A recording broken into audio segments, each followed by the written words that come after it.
Muy buenos días tengan todos ustedes. A nombre de la dirección del hospital y de la Coordinación de Enseñanza e Investigación, les damos la más cordial bienvenida a nuestra sesión semanal académica del Hospital Regional Licenciado Adolfo López Mateos. En este día tenemos la presencia de un excelente profesor.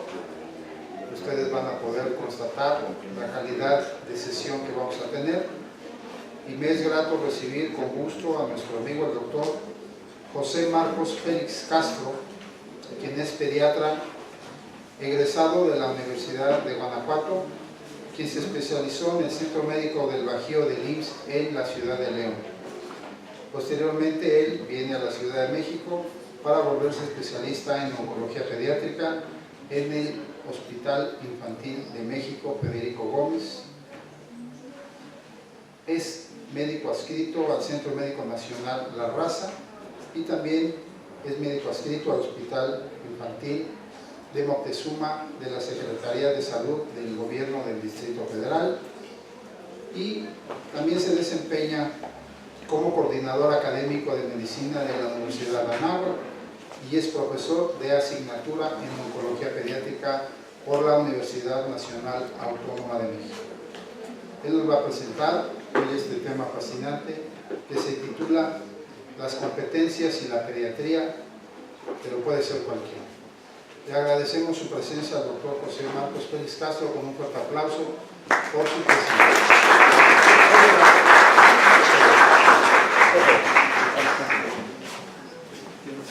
Sí, aquí tengo, doctor. Gracias. Buenos días. La verdad es que es un honor para mí. Agradezco mucho a la dirección del hospital, a la dirección de educación, a mi amiga, que me ha permitido estar con ustedes de nuevo.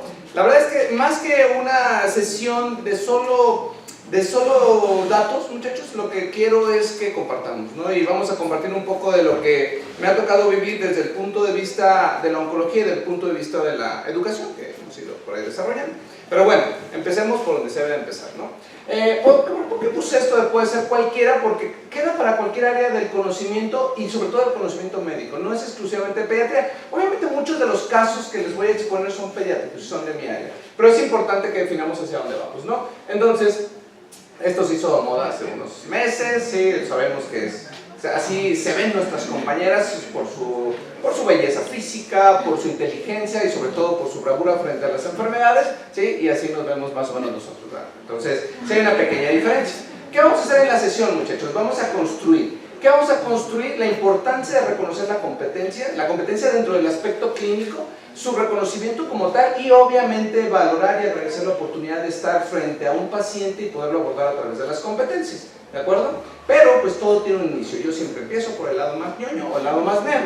Entonces ese lado nerd empieza en la educación para mí. En medicina y en casi todas las áreas del conocimiento, si no es que en todas, se necesita enseñar. Sí, en realidad la educación es el principio de que todas las cosas puedan suceder y de que todas las cosas puedan cambiar. ¿Cómo estudiamos en ciencias de la salud, en la educación médica como tal? Bueno, hace muchos años, sí, el reporte Flexner cerró muchísimas escuelas de medicina en Estados Unidos y Canadá. El reporte Flexner decía que debían estar afiliadas a universidades porque antes eran independientes. Recuerden Harvard School of Medicine. Entonces ellos eran independientes de las universidades. Dijo que tenía que haber un sustento sólido, bases de todo, ¿no? Fisiología, farmacobioquímica y después una rotación especializante que son los ciclos clínicos. Por eso son 2 años de básicas, 2 años de clínicas y luego nos vamos a un internado rotatorio y un servicio social en países pobres como el nuestro, y después de eso pues obviamente acreditar la competencia. Eso no era en ese entonces importante, era solamente darle estructura a la educación médica. Él decía que el poder de examinar, el poder de destruir, y entonces sí, cerró muchas escuelas de medicina en aquellos años. Después llegó el ABP, que es el aprendizaje basado en problemas. El aprendizaje basado en problemas promueve que seamos solucionadores de problemas, ¿sí? Esa es en todas las áreas del conocimiento. La competencia incluso requiere eso. ¿Dónde nace la competencia? Hablando de ellas, la tercera generación de este diseño constructivista de la educación, ¿no? Las competencias nacen en Europa, tratando de establecer en más o menos 30 licenciaturas diferentes los requisitos globales mínimos indispensables de la práctica de cualquier área. En Europa se le llamó proyecto Tuning. Cuando llegó a América Latina se denominó proyecto Alpha Tuning a esta estructuración de la competencia en medicina. En Ginebra se empezaron a hacer este tipo de acreditaciones a partir del 94 y ya para el 98 una acreditadora americana es la que le da este poder a la competencia, y para algunas especialidades y para algunos hospitales es la piedra angular para la formación de sus docentes y de sus alumnos. Esto, muchachos, es la formación que tenemos a lo largo de la vida profesional, hablando del área médico de ciencias de la salud. Acá estamos cuando queremos decidir qué carrera, luego viene el área del novato, que es cuando estamos en ciencias básicas, empezamos en clínicas, empezamos a llegar a la competencia a la altura del internado de pregrado, y luego debemos de ser competentes para ir al servicio social, porque el servicio social ya vamos a ver pacientes en la independencia y vamos a decidir sobre ellos. ¿Qué sigue después de eso? El crecimiento en un posgrado, el crecimiento en una especialidad médica y para toda la vida, sin que nunca se alcance la expertise completa. No hay eso, no hay la perfección en la expertise, pero podemos crecer a la par, ¿no? El ejercicio profesional diario nos lo hace. ¿Qué se intenta después de todos estos años de formación? Puede ser 4, 6, no sé, 20, porque hay especialidades que duran 10 años más, ¿sí? ¿Qué intentamos? Pues obviamente ser competentes, ¿sí? ¿Qué es competente en pediatría? Pues hay quien dice, hay en redes sociales, que si un médico es capaz de llevar a un niño enfermo a la detención de ese sufrimiento, pues será un héroe, pero si además lo hace sonreír, pues será un artista. Entonces vean cómo la connotación científica se junta con la connotación humana y cabe la competencia completa. ¿Qué es un médico competente? Algunas personas pueden decir que es alguien con grandes conocimientos, de ahí seguimos con que otorga cuidados cálidos, perfecto, comunicación efectiva y afectiva con el paciente, y al final, líder de un equipo, que llega a un diagnóstico, que acompaña a un paciente. Vean cómo la competencia en Estados Unidos tiene ciertas fallas. Un artículo publicado hace unos 4 o 5 años, ¿sí?, dice que muchos de los residentes de subespecialidades quirúrgicas tienen estos problemas. Un problema muy serio es esto. 38% de 150 encuestas demostraban que había falta de pertenencia hacia el paciente. Es una competencia grave, se está perdiendo, ¿sí? Les dejo dos en español. 56% de residentes de subespecialidad quirúrgica incapaces de suturar adecuadamente, bajo los estándares de la competencia. Cualquiera puede pasar un hilo y una aguja a través de la piel, pero hacerlo bien en el contexto de una rúbrica, de un ECOE, de una evaluación completa, no todos, muchachos. Y estamos hablando de residentes de subespecialidades quirúrgicas, y en Estados Unidos son 5 años de cirugía general. 24% es incapaz de reconocer las propias complicaciones de sus procedimientos. Qué grave, ¿no? O sea, no son capaces de saber qué va a ocurrir después de que operan un paciente. Vayamos a la competencia. ¿Qué es la competencia? Bueno, vamos a verlo a través de un video, que es el primero que les voy a poner.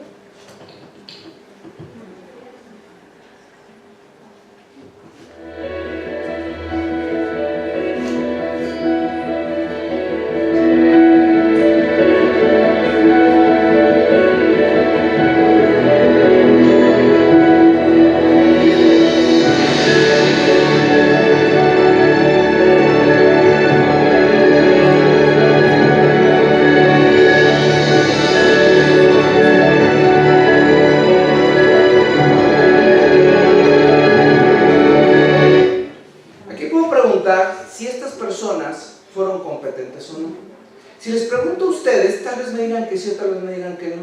Si le pregunto al director de protección civil, va a decir que no, porque no se protegieron, porque dejaron el cuerpo a un lado del auto en llamas, porque no se protegieron ellos al subir el carro. Pero si les pregunto si fueron competentes para levantar un auto en llamas y sacar a alguien de abajo, sin tener conocimiento, sin conocerse entre ellos, pues puede que sí sean competentes. Entonces tendremos que redefinir para nosotros qué es la competencia, ¿no? Para la UNAM, la competencia es el uso juicioso y habitual de la comunicación, el conocimiento, las habilidades técnicas, el razonamiento clínico, los valores y la reflexión. Fíjense, valores y reflexión. Ahorita vamos a ver cómo lo enseñamos.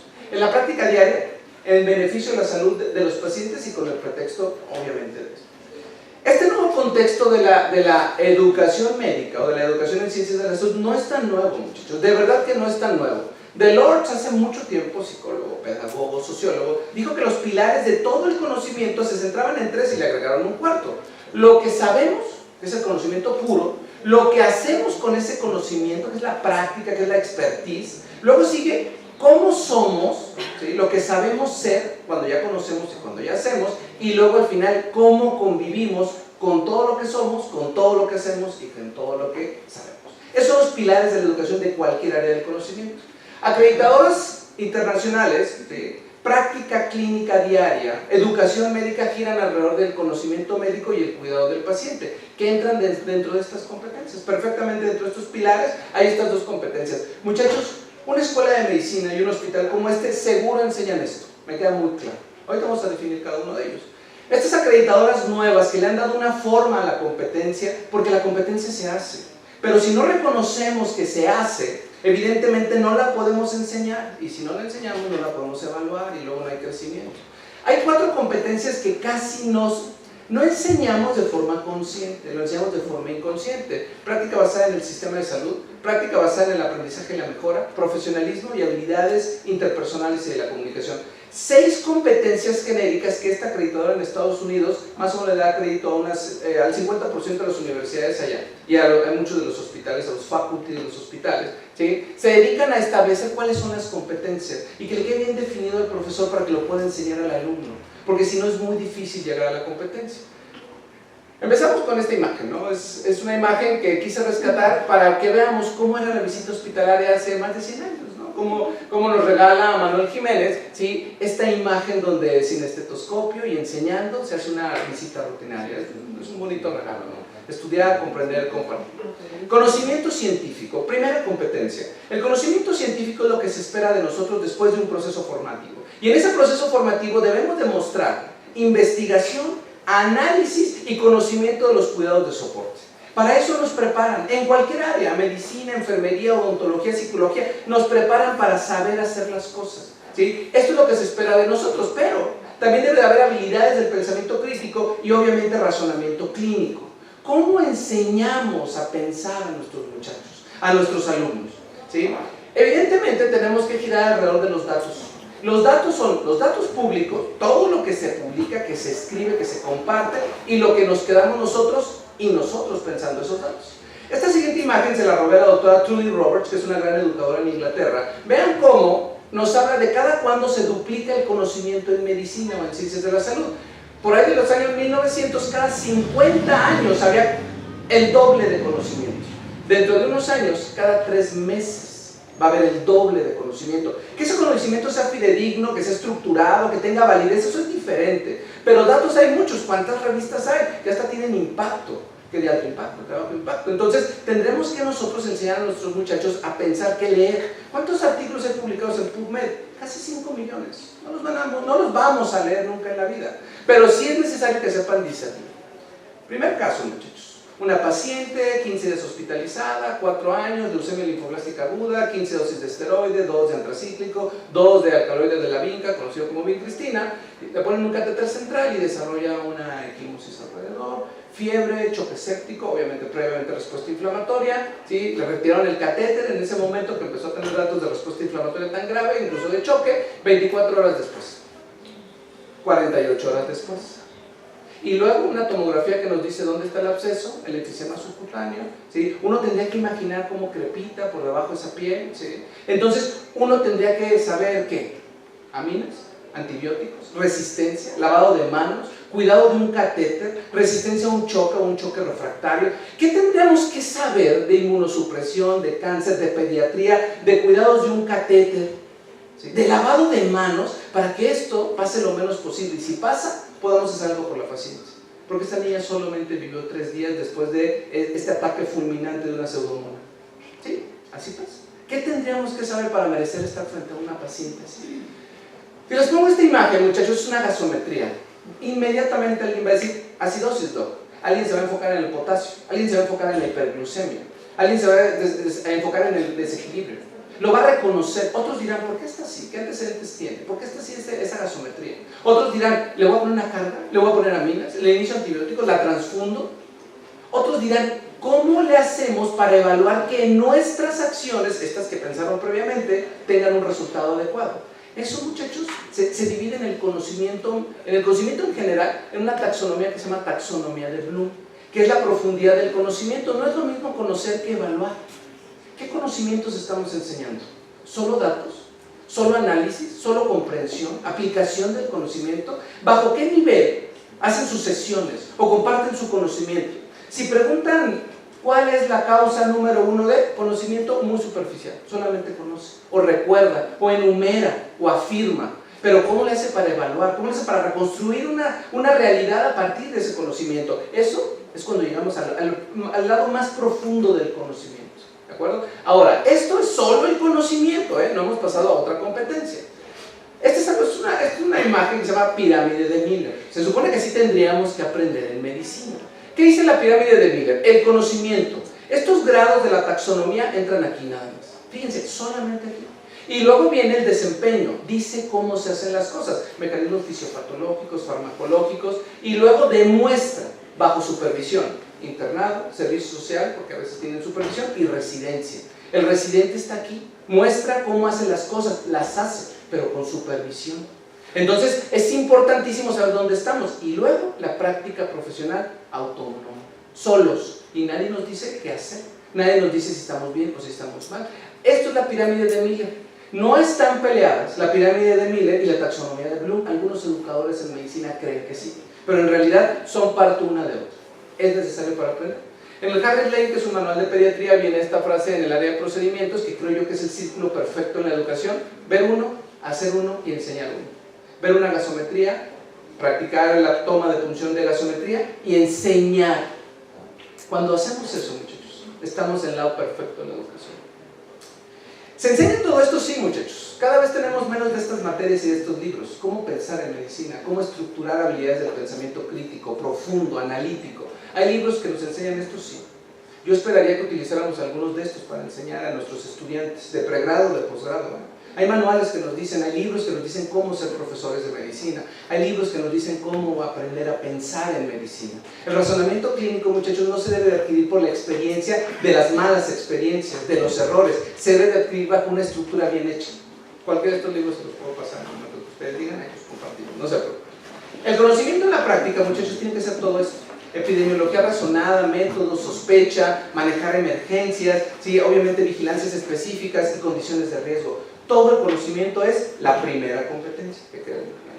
En pocas palabras, el conocimiento, muchachos, o la primera competencia es el saber, pero también saber pensar, ¿sí? Ser reflexivo, utilizar el sentido común, que a veces a la gente no le gusta que pensemos, porque somos más fáciles de dominar y necesitamos despertar ese proceso de reflexión. ¿Sí? El sentido común es sumamente importante.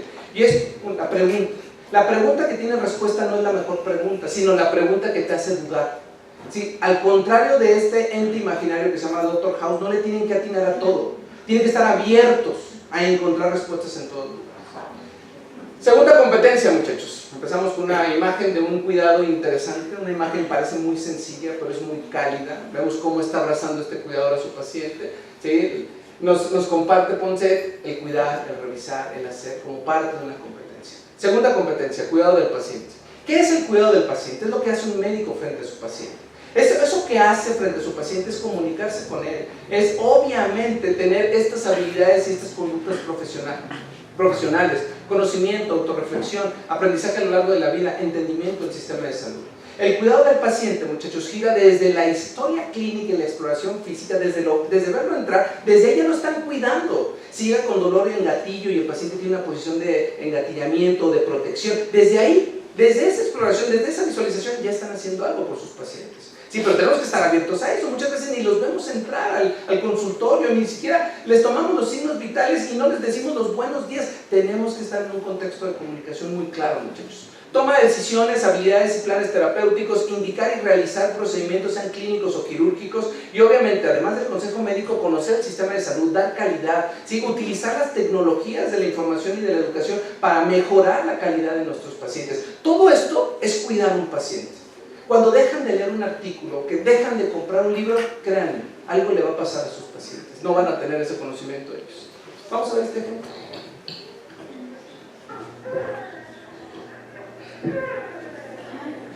Es un neonato, y este dice que es pediatra.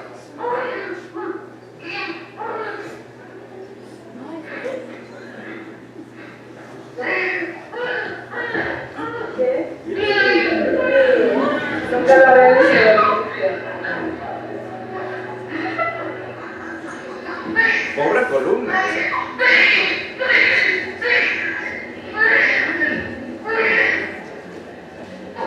Y lo peor es que es científico, porque trae una filipina ahí, sí, tipo Grey's Anatomy, ¿sí? Y luego tiene condiciones para decir que hace las cosas, pesa, mide, tiene un estuche de diagnóstico.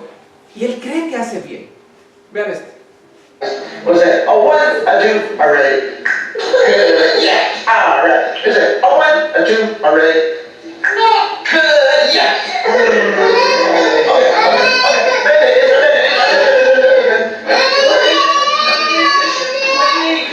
We need tissues. Ginecólogos, urgenciólogos, no le hagan esto a sus pacientes. Eso solo es para los pediatras, ¿de acuerdo? Exclusivo uso de pediatras. Pero fíjense bien el contexto. Están atendiendo a niños y creen que lo hacen bien. Evidentemente este video es más largo, ¿eh? Hubo asepsia antisepsia antes de la aplicación de las vacunas. ¿Qué desconoce este y qué sabe este? Sin bata y sin estetoscopio en el cuello, que a veces nos vemos súper bien con eso, pero sabe de inmunología, sabe de pediatría, sabe de cuidados cálidos para su paciente, ¿de acuerdo? Entonces, hasta el que no llorase era importante para este médico, ¿no? Entonces, vean la gran diferencia. Cuidar a un paciente, miren, paciente cualquiera, 18 meses de evolución con un problema abdominal, 4 meses con tos, algunas semanas con cefalea y luego hepatopatía en estudio, que fue por lo que llegó al hospital al final. Entonces lo vieron médicos de primer contacto, especialistas, subespecialistas y todos estos hospitales. Y al final lo ingresan por la hepatopatía. Es más, pudiéramos haber tenido a todos estos médicos, pero no importa. Yo sé que todas los quieren, pero no importa. Nosotros tenemos al doctor Tac. ¿Quién es el doctor Tac? Un residente de primer año de radiología que le encontró los problemas abdominales de meses de evolución. Carcinomatosis abdominal. El problema hepático era infiltración hepática por el tumor. Encontró la causa de la cefalea, porque como estaba estrenando el tomógrafo, dijo, ay, tengo dolor de cabeza, pues yo una vez le hago un niñograma, ¿sabes? ¿Sí? Entonces encontró el dolor de cabeza. No le habían pedido este estudio completo, el residente tuvo, ¿sí?, la iniciativa de hacerlo. Encontró la tos. ¿Sí? Y cuando revisaba pelvis, le pareció algo muy raro aquí. Dijo, bueno, cuerpos cavernosos, pero ¿esto qué es? Corrió el estudio más abajo. El residente de radiología se levantó de la silla, fue y levantó la sábana del paciente y sí, encontró un testículo de 1,2 kilos, un tumor germinal que nadie había revisado en 18 meses. ¿Cómo un adolescente de 16 años no va a decir que tiene un tumor, doctor? Es que es culpa del paciente. No, muchachos. Cuando un tumor germinal empieza, el problema del tumor germinal es que empieza a crecer un testículo 14, 15 años, le cambia la voz, le sale barba y entonces cree que luego le va a crecer el otro testículo. Luego, cuando es demasiado grande, ya le da pena decirlo. Cuando le preguntas directamente a la mamá, oiga señora, ¿qué pasaba alrededor de esto? ¿Sí? Ah, bueno, con razón me pedía ropa floja, fíjense. Entonces, pero obviamente ningún médico que lo revisó antes utilizó esta capacidad de análisis para pensar que primero tiene que ser una revisión completa. Los pediatras tenemos el derecho y la obligación, bajo condiciones de seguridad con la mamá, con la enfermería, ahí con nosotros, de revisar un paciente completo. Es derecho y obligación. Pues obviamente los médicos no lo hicieron valer este derecho y pues el paciente evolucionó 18 meses. Cuidados en la práctica, muchachos, implica siempre preguntar, siempre explorar, siempre sospechen, calculen, relacionen, decidan, siempre hagan la diferencia con los detalles. Lo simple hace los detalles: tomar la presión, perímetro cefálico, saludar, muchachos. Es parte del cuidado del paciente, ¿de acuerdo? Y al final decidir estar ahí para los pacientes. En pocas palabras, el cuidado del paciente es hacer, es cuidar, es velar por la salud en cualquier ámbito que ustedes me lo digan, holística, integral, cuántico, pero al final es la responsabilidad de lo que se hace y lo que se deja de hacer. Eso es cuidar a un paciente. Tercera competencia, nos regala Van Gogh esta imagen que se llama La guardia en el hospital de Ángeles. Él escribe en un hermano, estando visitando el hospital, aprendes a vivir desde la enfermedad. Uf, o sea, qué imagen, ¿no? Qué palabras. Y se lo escribe a un hermano, ¿no? A un hermano cuando él le tocó estar ahí en un hospital. Y nos regala esta imagen. La práctica basada en el sistema, por eso partimos de esta imagen, la práctica basada en el sistema es esto, lo que los médicos entendemos del sistema de salud. ¿Qué es la universalización de los servicios de salud? ¿Nos afecta que se suspende el Obamacare? ¿Qué es el DACA? ¿Por qué los niños inmigrantes son una población sensible y vulnerable? ¿Tenemos inmigrantes en nuestro país? Si Estados Unidos hace barreras más fuertes para que nosotros y los demás países no manden gente inmigrante a Estados Unidos, se empiezan a quedar en las fronteras. Tijuana tiene un problema muy serio con algunas enfermedades que no teníamos por esto. Entonces, por favor, hay que conocer el sistema, hay que saber qué está pasando y con eso trabajar, muchachos. El uso de los servicios de salud razonados es conocer el sistema. Yo tengo servicios médicos privados y un seguro de gastos médicos mayores. ¿Cuánto dura? ¿Cuánto dinero tiene? Es infinito, sí, casi todos dicen infinito, hasta 3 millones de pesos. Eso se acaba en un mes de internamiento en un hospital de 5 estrellas. Y hay hospitales que no reciben a menos de que tenga seguros diamante, ¿sí? Entonces, vean cómo conocer el sistema no es solo el sistema de salud público, sino también el privado. ¿Qué es un tabulador médico? ¿Cómo enseñamos a nuestros muchachos, a nuestros residentes a cobrar allá afuera, a enfrentar una realidad que nos puede comer incluso a nosotros? Todo eso, muchachos, es el sistema de salud. Y el sistema de salud puede ser perfecto, grande, bonito, acogedor, tecnológicamente de punta, ¿sí? Y el ejemplo claro está ahí.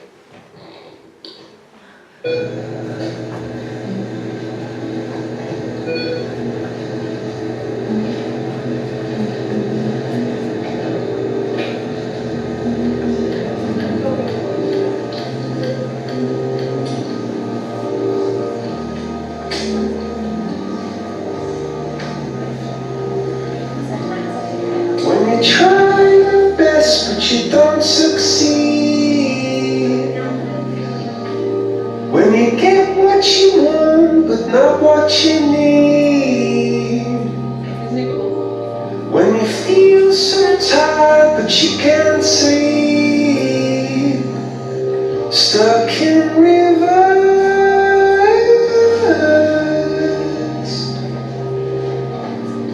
and the tears come streaming down your face. When you lose something you can't replace. When you love someone but it goes to waste. Could it be worse?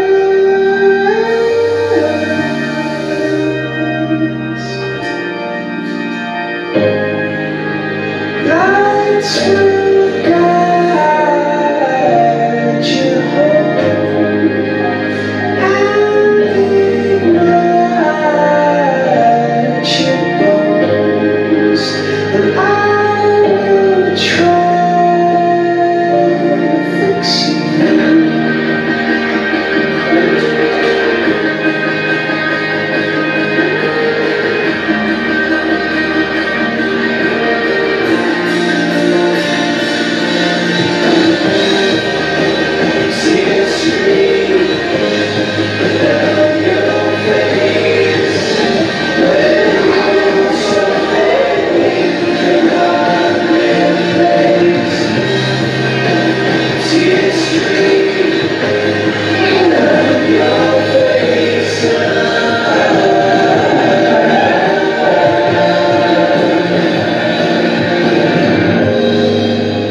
Lights will guide you home and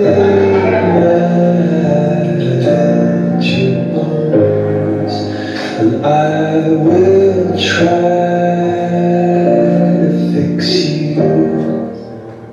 Podemos envidiar perfectamente lo que hace el Hospital para el Niño Enfermo de Toronto, con esas condiciones, sí, pero ustedes tienen una gran unidad, un gran hospital, tiene años de historia, agradezcanlo, ¿sí? Merezcanlo, ¿de acuerdo? Porque no todos los lugares son iguales. No, pero es que ahí es muy fácil hacer todo, claro, teniéndolo todo es muy fácil ser bueno, por supuesto, ser pediatra de ahí debe ser extraordinariamente maravilloso, pero hay lugares que no son así.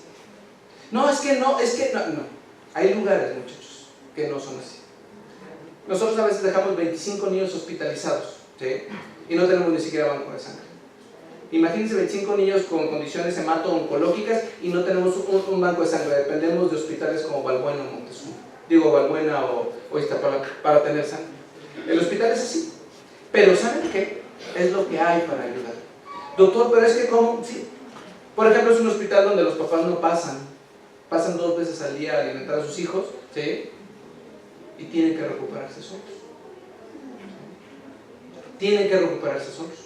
Caminan solos. A cualquiera que lo hayan operado aquí sabrá lo que es levantarse de la cama recién operada.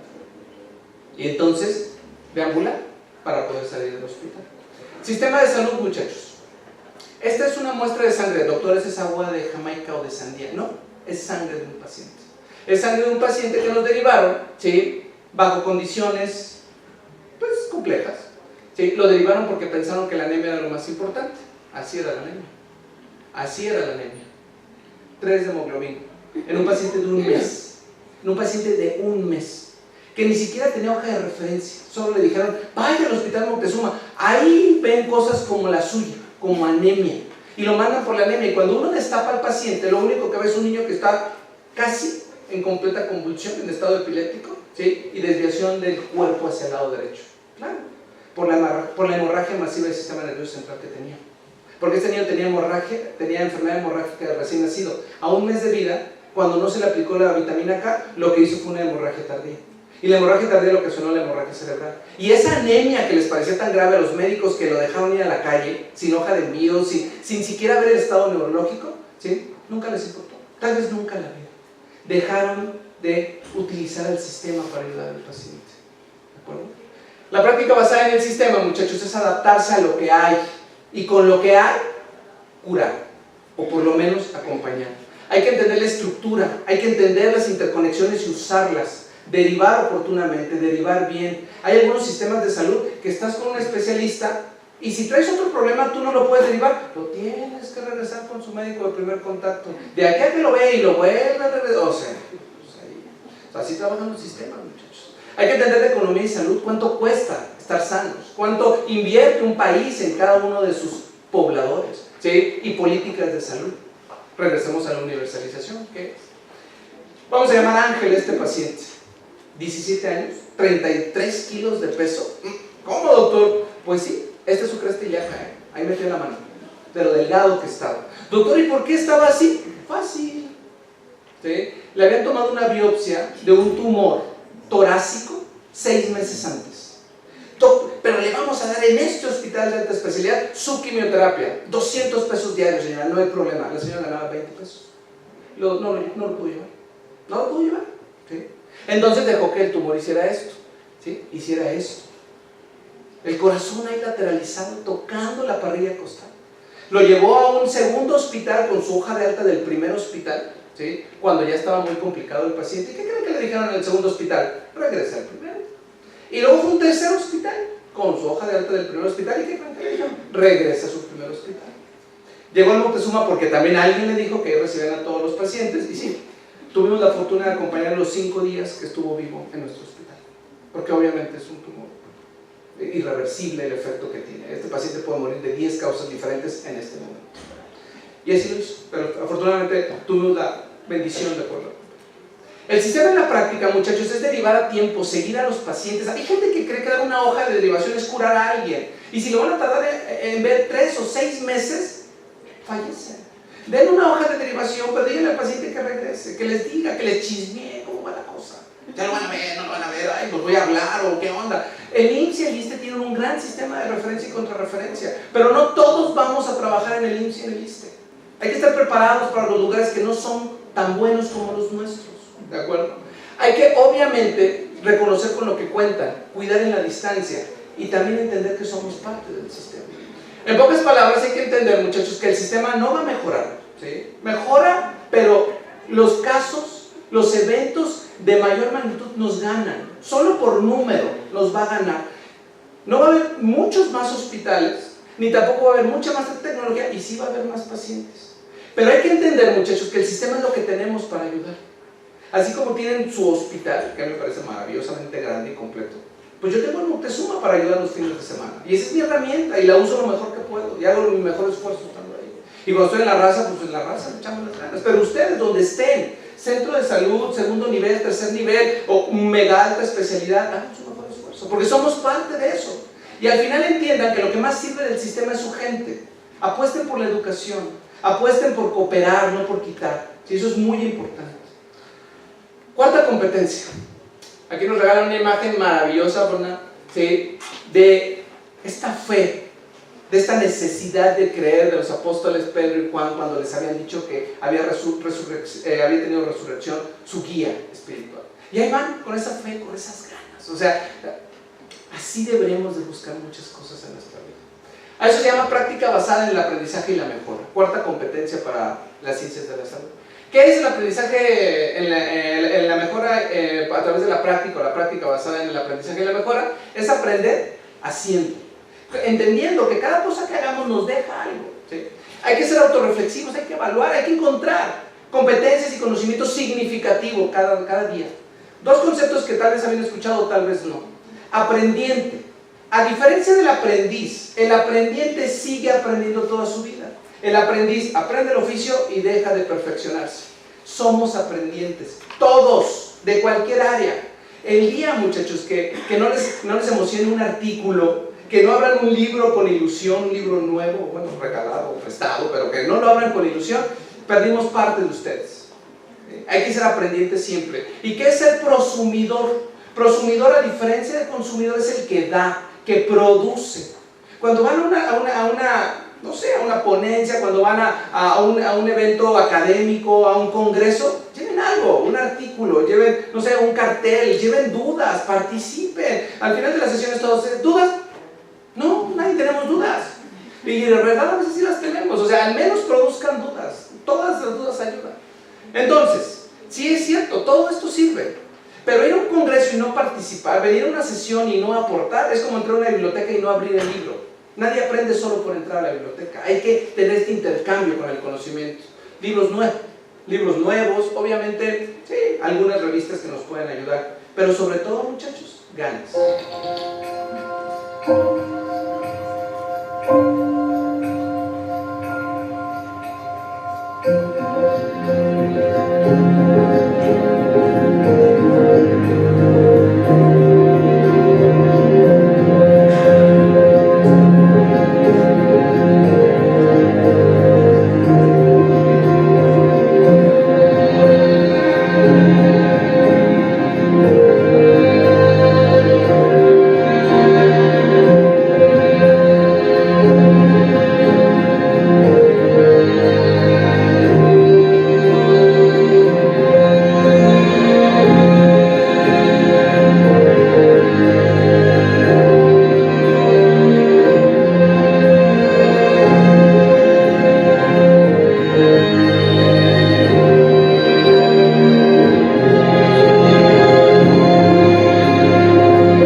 Muchachos, o la práctica basada en la mejora es todo esto: siempre leer, siempre buscar, siempre aportar, siempre crecer y siempre vivan lo que hacen desde cualquier área: nutrición, enfermería, medicina, especialidad, pregrado. Cualquier área es suficiente para seguir creciendo.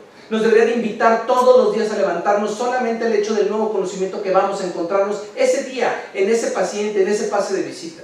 Si no vienen hacia el hospital, algo de ustedes ya murió. Despiértenlo, revívanlo, porque es muy importante para los pacientes y al final también para nosotros. La práctica basada en el aprendizaje y la mejora es entender que las cosas no mejoran desde afuera, No va a venir alguien muy grande a mejorar esto. Esto mejora en cada uno de nosotros. No, es que el gobierno me tiene que... Es que el director me tiene que... Es que el jefe de ser... Tampoco. Ustedes, muchachos, tienen esta habilidad para crecer así. No esperen que les vengan a llamar la atención y que los despierten. Es que a mí no me dan oftalmoscopio, eso casi no le interesa al paciente. Porque pues se ven muy guapos y muy guapas con sus efectos, esos sí los traen. Traigan su estuche. Yo soy mega ñoño. Hasta diapasón uso los fines de semana. Así, mega ñoño. Pero bueno, quiero que sean un poco ñoños. Ok, muchachos. Aprendizaje basado en el crecimiento o práctica basada en el aprendizaje y la mejora también es reconocer que debemos ser humildes. Porque si no somos humildes, no vamos a poder aprender cosas nuevas. Debemos ser humildes para entender que no lo sabemos todo. Esta fue la cuarta competencia. Vamos por la quinta, muchachos. Y esto, para eso les pongo esta imagen que nos regala Fields. ¿Sí? Para y por los pacientes. Vean cómo detenidamente vean a su paciente. Bajo la sombra del padre y de la madre angustiados. Vean a la madre cómo sufre. ¿Sí? Y el médico ahí haciendo su mejor esfuerzo por encontrar una causa para los males de su hija. Esto es ser profesional, sentarse con el paciente, verlo, estar ahí por él y para él, y no solo para el aspecto físico. ¿Qué es el profesionalismo? El profesionalismo, muchachos, es la prueba moral de lo que una sociedad médica, hospitalaria, una sociedad civil, quien sea, un grupo de personas, hace por sus pacientes. ¿Sí? Es un contrato, ¿sí?, implícito en la práctica, que implica, obviamente, respeto, honestidad y verdad. Eso es ser profesional. Ser profesional es actuar con principios como el de la equidad. ¿Sí? El principio de la equidad nos habla de que todos merecemos lo mismo, de acuerdo a cada una de nuestras necesidades, de acuerdo a lo que, no como nos hemos portado, solo por estar aquí merecemos ser tratados bien. Y en este hospital que tiene muchas carencias, que es un hospital de fines de semana, también hay gente que le da muchas virtudes. Y hay gente que no por ser pequeño o grande, o por tener un pequeño o un gran presupuesto, merece más o menos, merece más incluso. Gente que cree que podemos tener una ludoteca y un espacio de juegos mejor que el de hospitales de alta especialidad. Más grande, más bello, más acogedor. Este ni Obama lo tiene. Entonces, muchachos, la dignidad es otro principio. Hay que ser congruentes con cada condición humana. Que cada condición humana nos lleve a ser reflexivos en qué estamos haciendo por el paciente para mejorarlo a él. Cada vez que uno de sus pacientes mejore en cualquier hábito, van a mejorar ustedes. Échenle un ojo.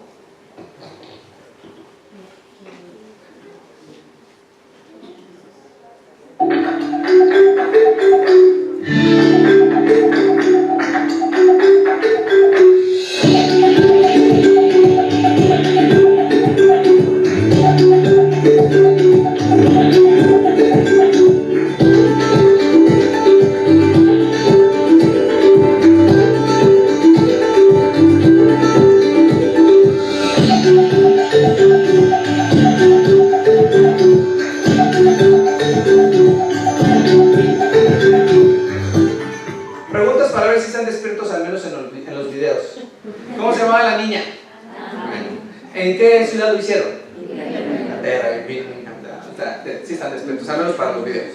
Ok, muchachos, ¿por qué les pregunto esto? Porque no necesitamos una gran cadena televisiva y una ANU para que nos enseñen qué es la vida de nuestros pacientes.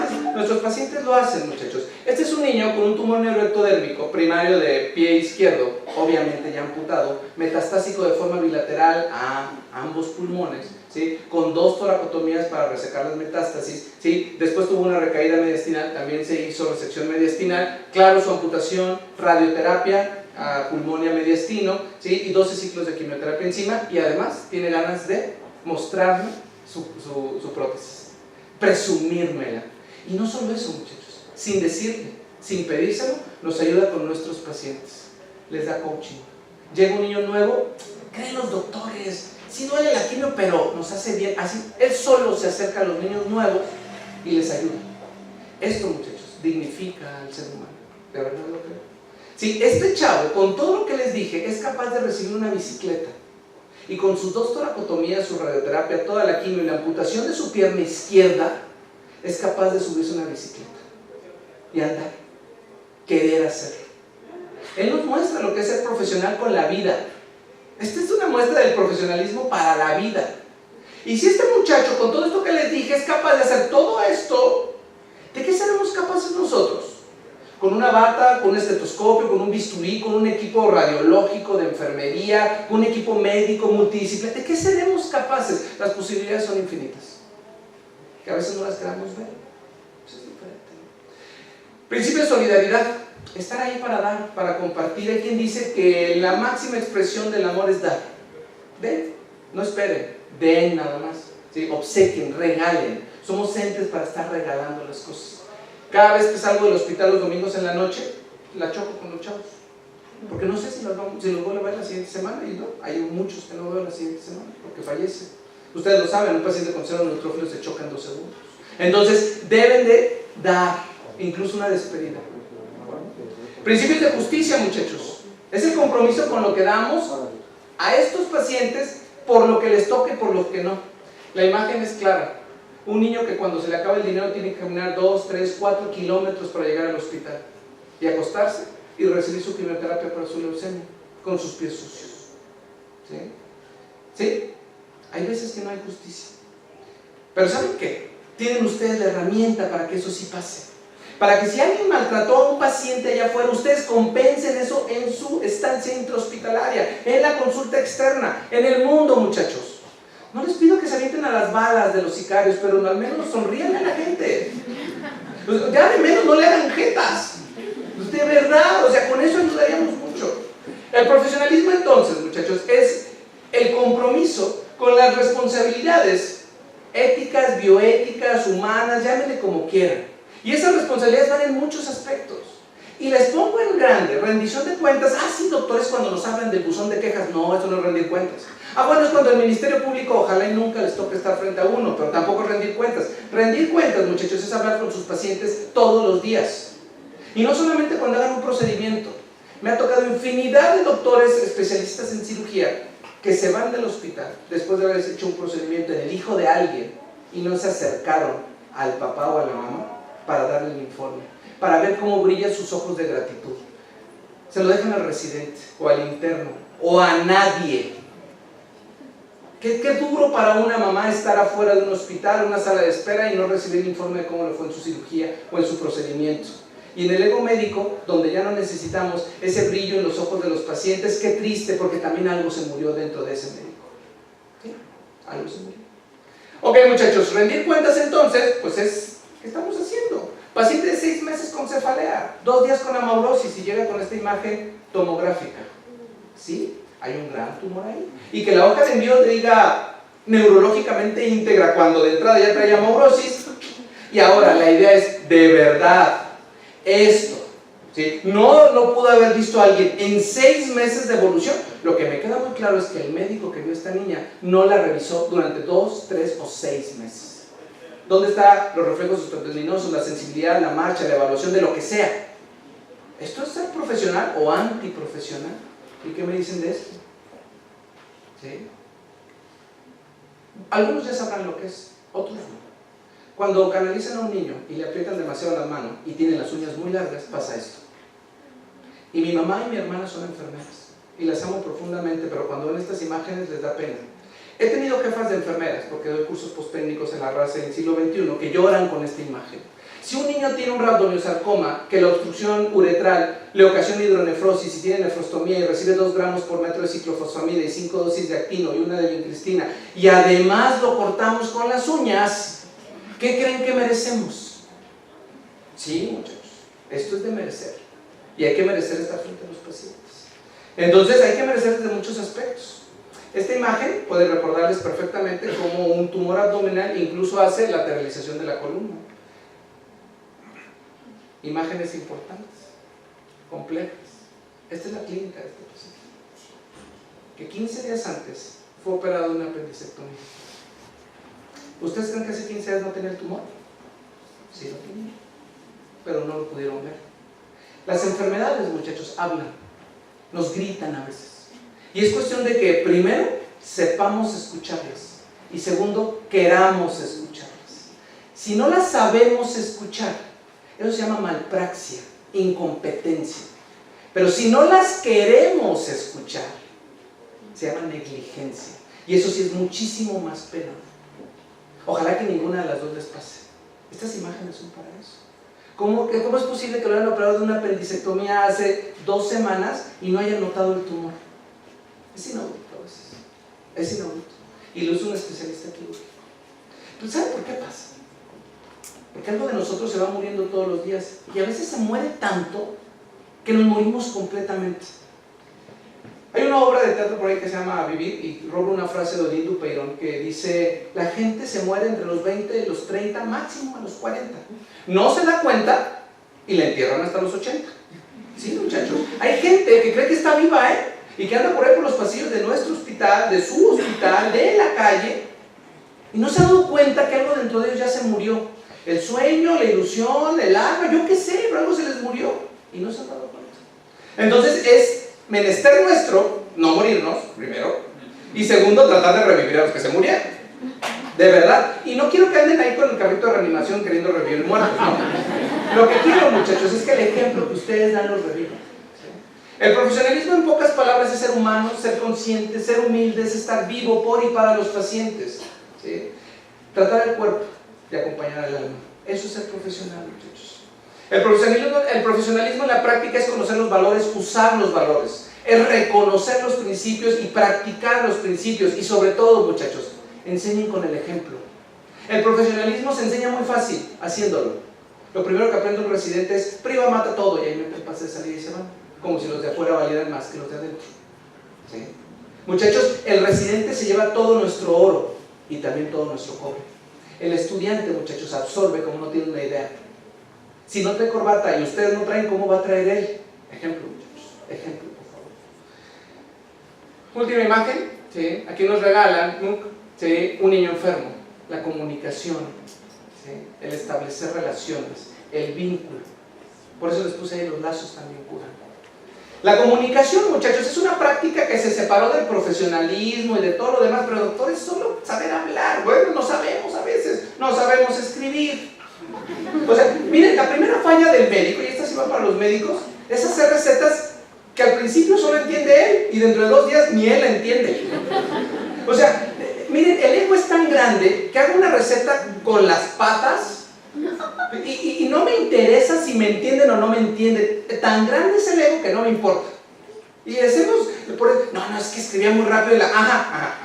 No es cierto, lo que pasa es que no quieres escribir bien, que no te gusta escribir bien. Es que no te gusta escribir bien, no te interesa lo que tu paciente va a leer de tu receta. Y ahí en las farmacias les andan dando lo que medio entienden los de la farmacia. No, muchachos, ahí empieza el ego. Y la falla en la comunicación, porque una receta es un elemento de comunicación profundo. Le están diciendo al paciente cómo curarse con un papel. Y luego le escribimos así.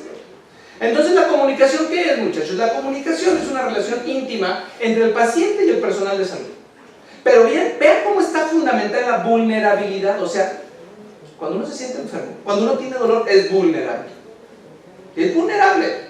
Y ahí es donde el paciente nos da todo. Nos da todo, nos dan a sus hijos para que los podamos atender. Es que le voy a abrir el abdomen 13 centímetros, le voy a sacar y le voy a... Sí, hágalo, doctor. Le voy a poner una quimioterapia que es súper tóxica porque necesitamos... Hágalo, doctor. Así de mucho creen en nosotros. Pero no crean que es porque seamos muy buenos, es porque están vulnerados.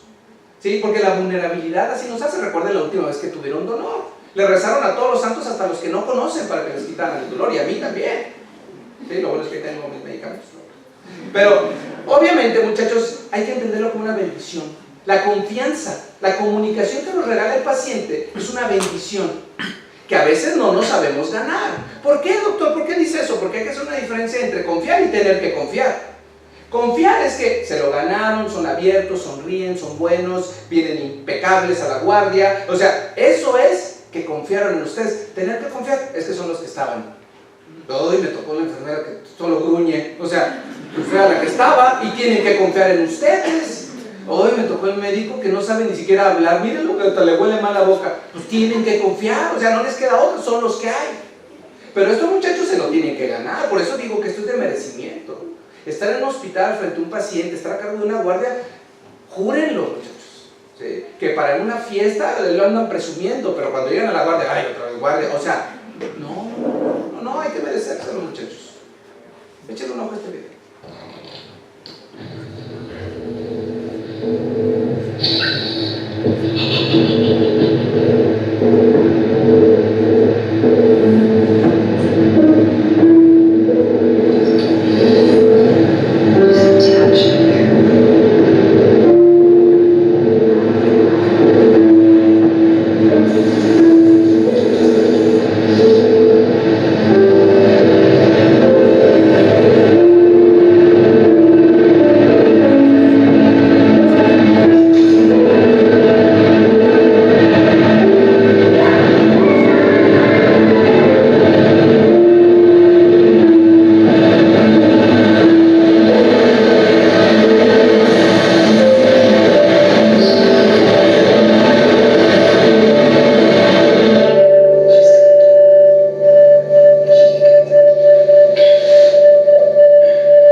tan grave, o una cirugía, o una hospitalización.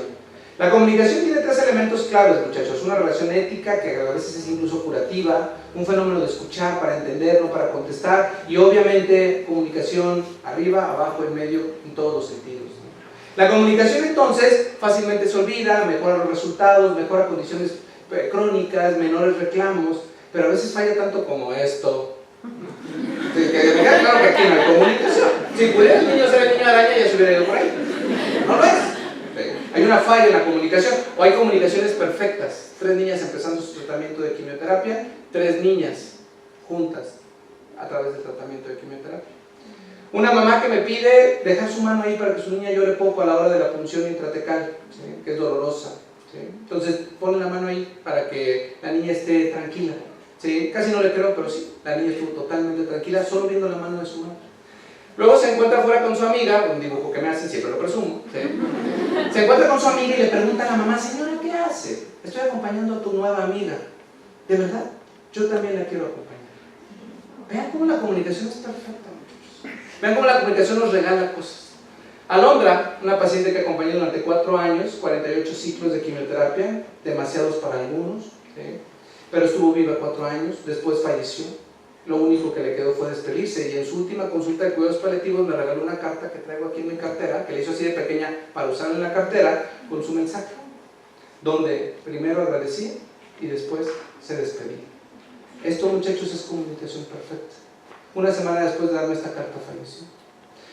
En pocas palabras, muchachos, comunicarse es natural, es humano. Comunicarse nos permite ver aquí a 2 niñas de 2 y 16 años hablando de sus cosas. Comunicarse es ayuda, es compartir, es dar. ¿Por qué hacerlo diferente o por qué verlo diferente? Yo soy idealista, muchachos. Yo creo que el cáncer se cura, yo creo que la educación puede cambiar el mundo, y yo creo que el amor todo lo puede. Yo creo que el mundo está así, pero podemos verlo diferente, podemos hacerlo diferente, compensarlo diferente. Podemos ser idealistas en la medida que ustedes lo deseen. El mundo afuera no está padre, y aquí adentro es otro mundo, pero este mundo puede influir en aquel. Y un paciente que se va satisfecho, cálidamente abrazado por nosotros, seguro va a encontrar una forma de vida diferente, va a creer diferente. Hay imágenes brutales, por supuesto, aquí y afuera, en todos lados, pero podemos verlo diferente. Imágenes que nos llevan a la desolación, a la desesperanza, niños muertos por las balas de sus propios compatriotas buscando droga o yo qué sé, desabasto, pobreza, desnutrición, desolación, soledad. Pero tenemos una oportunidad. Último video, lo prometo. Un estudio de Ali Binazir sobre las probabilidades de que tú existas tal y como eres arrojó lo siguiente: las probabilidades de que tus papás se encuentren en un mismo lugar son 1 en 20,000, 1 en 10 de que se hablen, 1 en 100 de que salgan una segunda vez y continúen saliendo durante más tiempo, y finalmente una moneda al aire de que sigan juntos hasta tener hijos. Si combinamos estas probabilidades nos da 1 en 40 millones. Un número grande, ¿no? Pero esto apenas comienza. Tú fuiste un esperma, y las probabilidades de que ese esperma y no otro se hayan encontrado con un óvulo son 1 en 400 cuatrillones. Y si sumamos ese número con la probabilidad de que tus ancestros no interrumpieron su linaje durante toda la existencia humana, nos da 1 en 10 a la 45,000 potencia. Imagínate un 10 con 45,000 ceros a un lado. Este número es más largo que todas las partículas que hay en el universo, incluso si consideráramos que cada una de estas partículas fuera un universo en sí misma. Y aquí estás. Pero espera, el esperma correcto tuvo que encontrar el óvulo correcto en cada uno de tus ancestros, con cada generación. La probabilidad de que esto suceda es 1 en 10 a la 2.640.000 potencia. Un cuatrillón multiplicado por otro cuatrillón por cada generación tuya. Y aquí estás. Finalmente, si sumamos todo lo que hemos dicho, combinamos todas las probabilidades, nos da que la probabilidad de que tú existas tal y como eres es 1 en 10 a la 2.685.000 potencia. ¿Sabes a qué equivale? Después esto equivale a que 2 millones de personas se juntaran en un lugar, arrojaran un dado con 1 trillón de caras, y cada una de estas 2 millones de personas obtuviera el mismo número de 12 dígitos. Es algo imposible, la probabilidad es 0. La probabilidad de que tú estés aquí es 0, es un milagro. Y es por eso mismo que tu vida no es una casualidad, es una causalidad. Tú no estás aquí por una causa, estás para un efecto. Tú no estás aquí por algo, estás aquí para algo. ¿Qué ha significado con tu vida? Que tu vida sirva para hacer de este mundo un lugar. Un lugar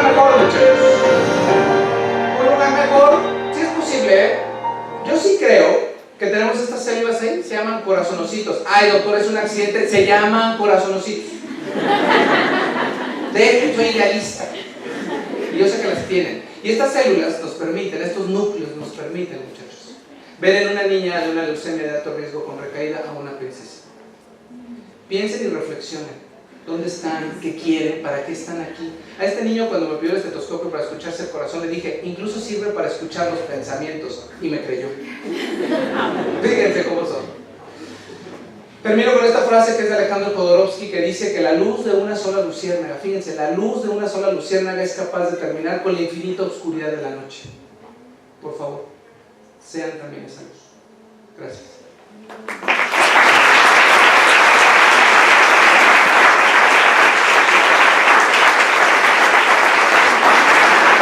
Ahí les dejo mi correo y mi Facebook para quien quiera que me mande algunos libros o algo de la presentación, con mucho gusto.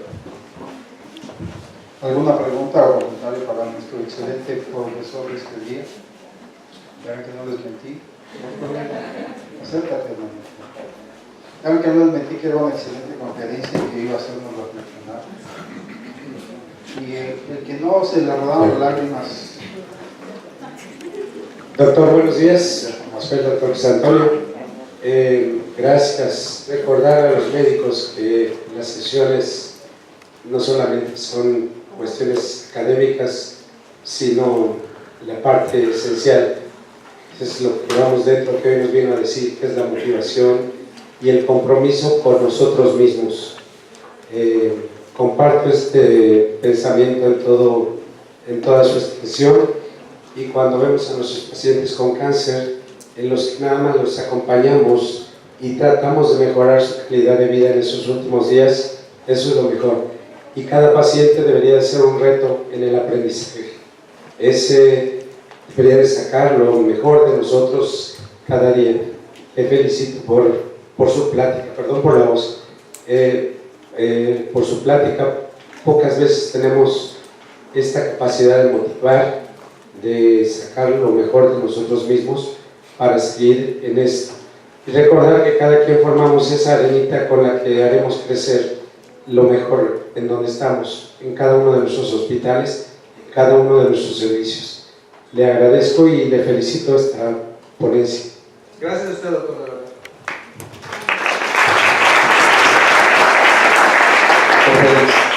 Mi nombre es Eduardo Mejía Islas y estoy de jefe del área de materno-fetal. Solo agradecerle, felicitarlo y bueno, decir que nosotros en el servicio estamos en contacto todo el tiempo con la vida y la muerte. Entonces sí agradezco mucho esas transparencias. Yo creo que si ponemos atención, veo que hay muchos jóvenes, realmente son las bases para ejercer nuestra carrera. Muchas gracias. Gracias a usted, doctor, de verdad, muchas gracias y agradecerle a ustedes que estén aquí, de verdad, para mí esto es una bendición, poder estar aquí y platicar con ustedes y compartir lo que me han enseñado, mis profesores, mis pacientes, la vida, la muerte, como usted dice, como bien decía el doctor, todo es una oportunidad, un pase de visita, saludar a un paciente. Muchas gracias, doctor, por estar aquí. Doctor, quiero agradecerles, somos de la Universidad de la ENEO, licenciados en enfermería, por su excelente ponencia. Eso es lo que necesitamos y que cada vez que vengamos a los hospitales no nos olvidemos que ayudamos mucho a las personas en esa parte emocional, que no nos olvidemos de esa parte que tienen todos los niños, grandes, adultos. Nosotros que vamos a psiquiatría ayudamos mucho a ello. Muchas gracias. Gracias a usted, jefa, y gracias por recordarnos, el hospital es una oportunidad de crecimiento y de aprendizaje, jefa, pero también que se refleja allá afuera, en la vida diaria. Alguien me preguntaba, ¿y cómo ayudar? Siendo lo mejor posible en todos lados, en el hospital, frente al paciente, con la familia. Esto de oscuridad de la calle, candil de la casa, algo así, ¿sí? No es cierto, el que es malo adentro es malo afuera. Y así como usted lo dice, jefa, ser buenos aquí porque somos buenos afuera. Muchas gracias, jefa. ¿Alguien más quiere dar una opinión, algún comentario?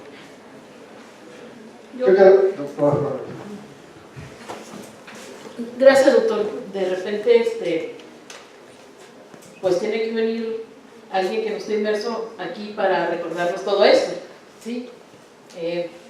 ¿Cómo nosotros tenemos formando residentes mucho tiempo, doctor, y yo sigo creyendo en el role model. O sea, la verdad es que así es.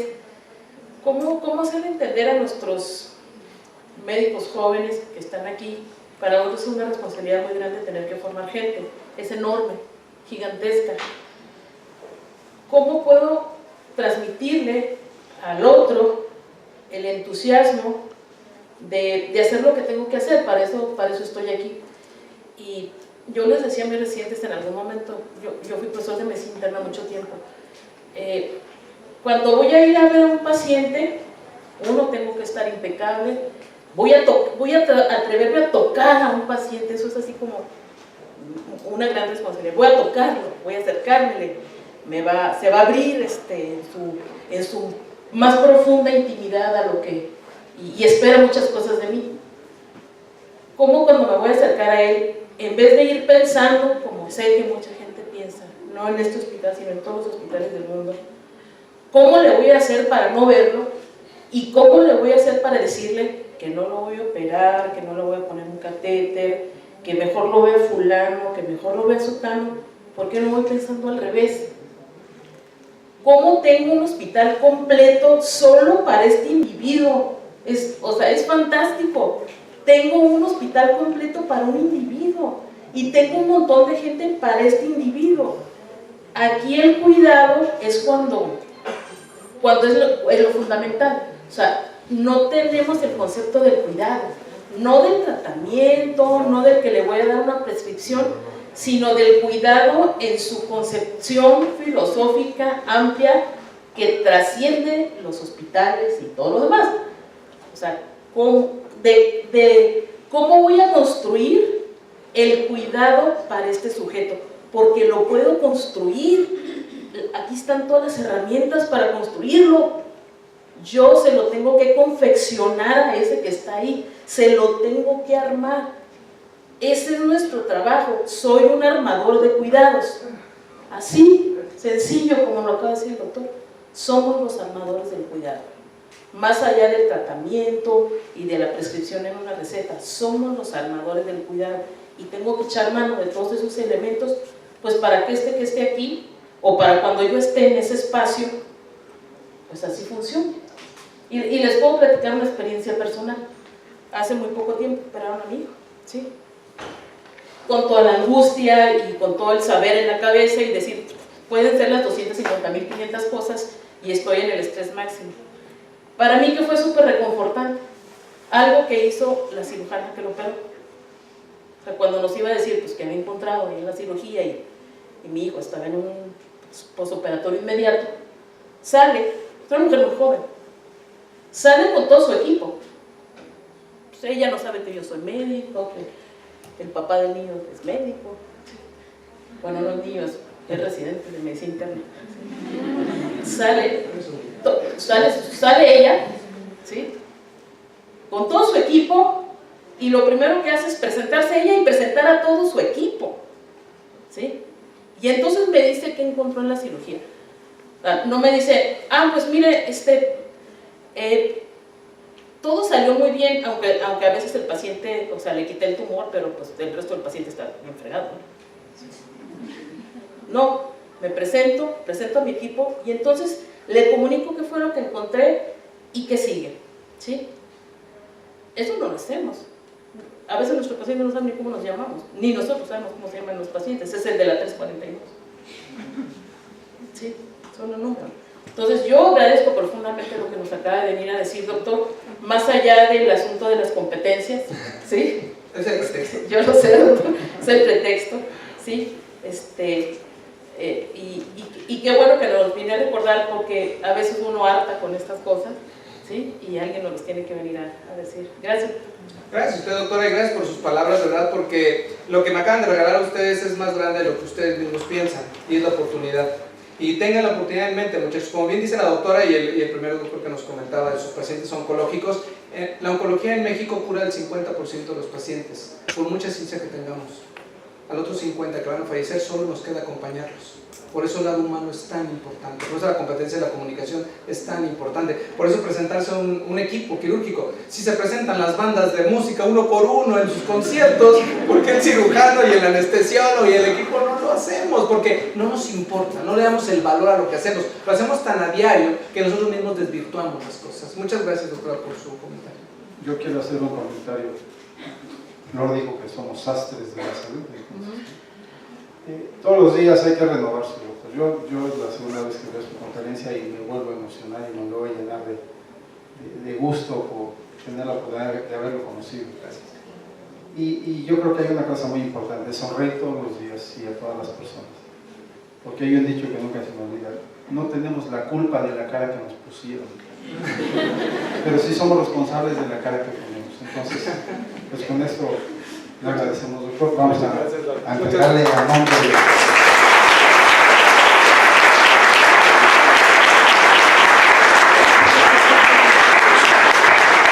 En nombre de la dirección del hospital y de la Coordinación de Enseñanza e Investigación y de la Cafetería de Enseñanza, un reconocimiento al doctor José Marcos Félix Castro por su excelente conferencia en la sesión general académica del hospital con el tema Competencias médicas centradas en el paciente y otras cosas. Muchas gracias, doctor. Muy amable.